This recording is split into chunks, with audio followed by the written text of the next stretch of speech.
પવિત્ર અધિક પુરુષોત્તમ માસની પૂનમનું હિન્દુ ધર્મમાં વિશેષ મહત્વ રહેલું છે.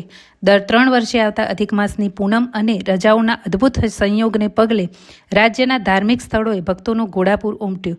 મહેસાણા જિલ્લાના પાલોદર ગામે 64 જોગણી માતાજીના મંદિરે અધિક માસની પૂનમના પવિત્ર દિવસે વહેલી સવારથી જ દૂર દૂરથી મોટી સંખ્યામાં માઈ ભક્તો માતાજીના દર્શનાર્થે ઉમટ્યા હતા અને માતાજીના નિજ મંદિર સંકુલમાં દર્શન માટે ભક્તોની લાંબી કતારો જોવા મળી હતી.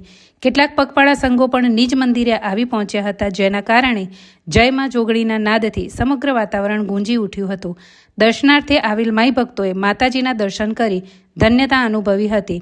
મંદિરના પૂજારી અજય મહારાજે આજના દિવસનું મહત્વ સમજાવતા જણાવ્યું હતું કે શાસ્ત્રોક્ત માન્યતા અનુસાર દર 3 વર્ષે આવતા અધિક માસની પૂનમે જગતજનની માના દર્શન કરવાથી ભક્તોને અક્ષય પુણ્યની પ્રાપ્તિ થાય છે, તેમજ આજે દાન કરવાથી ભક્તોને અનેક ગણું પુણ્યફળ પ્રાપ્ત થાય છે, જેના કારણે આ અધિક પૂનમે ભક્તોનો ઘસારો અન્ય સામાન્ય પૂનમ કરતાં ઘણો વધારે જોવા મળ્યો હતો.